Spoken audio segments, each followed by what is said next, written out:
Bom, boa noite, pessoal. Hoje a gente vai estar falando da família Helviridae. Então, vamos lá, vou apresentar aqui. Um segundo.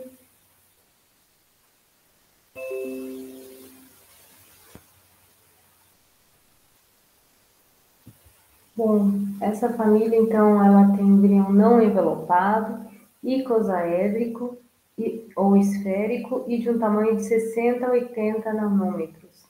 Ele é um vírus que possui um capsídeo com diversas camadas, e é isso que faz com que a gente consiga diferenciar. Uma das maneiras de diferenciar quais são as subfamílias é a quantidade de camadas no próprio capsídeo. E a gente vai mostrar daqui a pouquinho para vocês.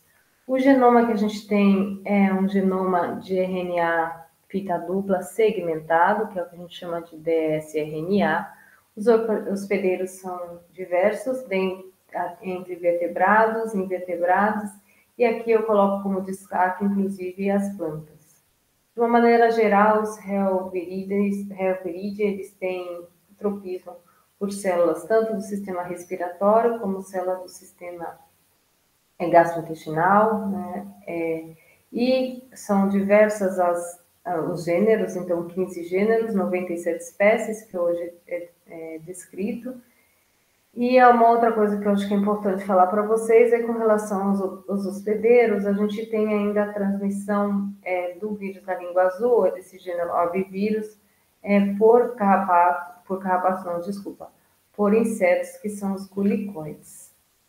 Essa aqui é só um pouco dos vírus de importância veterinária, e aí eu destaco para vocês o vírus da língua azul, a peste equina, acho que a doença episódica hemorrágica dos cervídeos também é importante a gente falar, e os rotavírus, que são um dos nossos maiores aí problemas gastrointestinais que a gente observa em todas as espécies animais.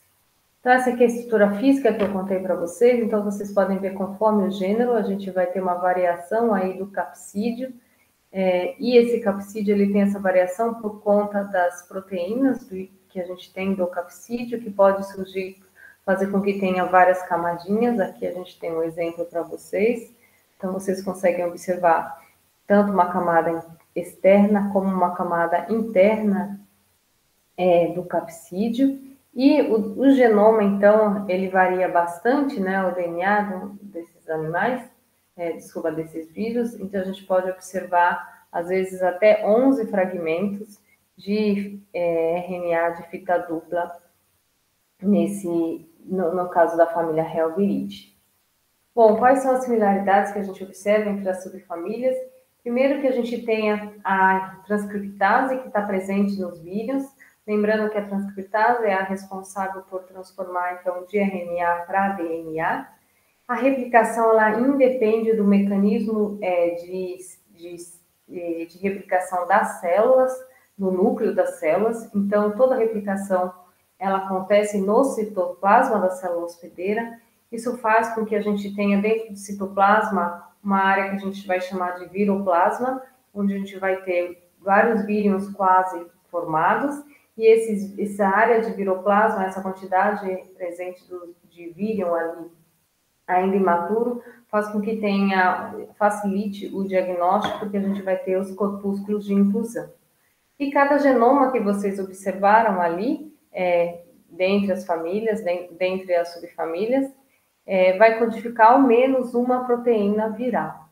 Aqui um esquema bem simples de replicação viral para vocês, geral. Então, quando a gente tem, então, o vírus, ele entra por uma penetração direta, e aí a gente vai ter, então, o capsídeo se desfazendo e a gente tendo o genoma em si já sendo traduzido para a formação, então, expressão das proteínas, tanto estruturais como não estruturais, e a gente vai ter em si a replicação do vírus, que vai ocorrer tanto que vai ser auxiliado tanto pelo RNA mensageiro, e aí aqui nessa área da agregação que a gente chama do viroplasma, quando a gente então tem vários vírus que ainda não estão maduros, mas que depois vão ser incorporados às proteínas, que vão ocorrer, onde essa tradução vai ocorrer no retículo endoplasmático, para que ele seja, então, liberado e tenha, então, a liberação pela lise celular,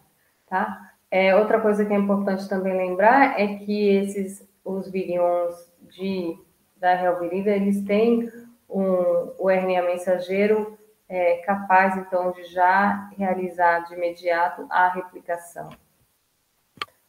Como resistência, então, a gente pode ver resistência por ter um capsídeo com várias camadas, a depender da quantidade de camadas e das proteínas que a gente vai ter nesse capsídeo, uma resistência que pode ser moderada ao calor, aos solventes orgânicos e aos detergentes, e uma variação de estabilidade do pH, variando muito entre os gêneros, justamente por conta dessa diferença das proteínas que estão no capsídeo.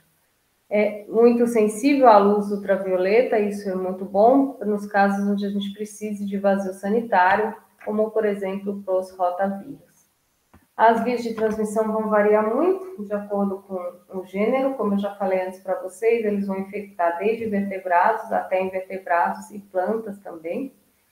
Em geral, o otrovírus e o rotavírus é a via respiratória ou fecal oral, que são os de maior importância na veterinária, né?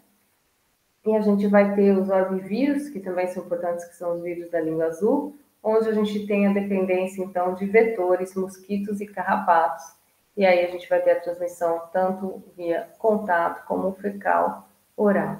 E é importante que a gente saiba, apesar de não ter importância veterinária, mas que existe, então, dentro dessa família, vírus que vão infectar as plantas e outros invertebrados. Bom, falando um pouquinho da patogenicidade, então, o que nós vamos observar? Que esses vírus têm esses vírus dessa família, tem o que a gente chama de SVPS, que são partículas subvirais intermediárias ou infecciosas. Elas nada mais são do que modificações das proteínas do capsídeo do vírus, que vão fazer com que esse vírus ele fique com uma capacidade mais infecciosa. Tá? A gente vai ter a possibilidade dos vírus terem a multiplicação tanto intracelular, nas vesículas, com as vesículas endocíticas. A gente pode ter o vírus entrando na célula e já atingindo, então, essas partículas subvirais já atingindo o lume intestinal através de ingestão ou inoculação oral, e a função dessas partículas nada mais é do que aumentar a infectividade do vírus, tá? A gente consegue fazer cultivo celular dessa família, o que é ótimo, porque nos ajuda para diagnóstico, e como esse vírus ele produz, então, anticorpos neutralizantes, a gente pode pensar, então, nos testes serológicos, como, por exemplo, o teste de H, o teste de ELISA, tá? Como profilaxia e tratamento, vai variar muito dentro dos gêneros, e, por exemplo, então, os rotavírus, a gente tem que lembra que uma das vias de transmissão e de eliminação é a via fecal. Então, limpeza e desinfecção rigorosa das instalações, realizar o vazio sanitário, todos dentro, todos fora, e assistência ao parto, uma vez que a gente sabe que os filhotes eles são mais suscetíveis a esses vírus. E no caso dos que são transmitidos por vetores, a gente realizar o controle vetarial e já é possível algumas vacinas. Já existe algumas vacinas para esse gênero. Então, era isso, de uma maneira bem simples, e aí a gente vai aprofundar um pouquinho mais junto com a apresentação do grupo. Obrigada.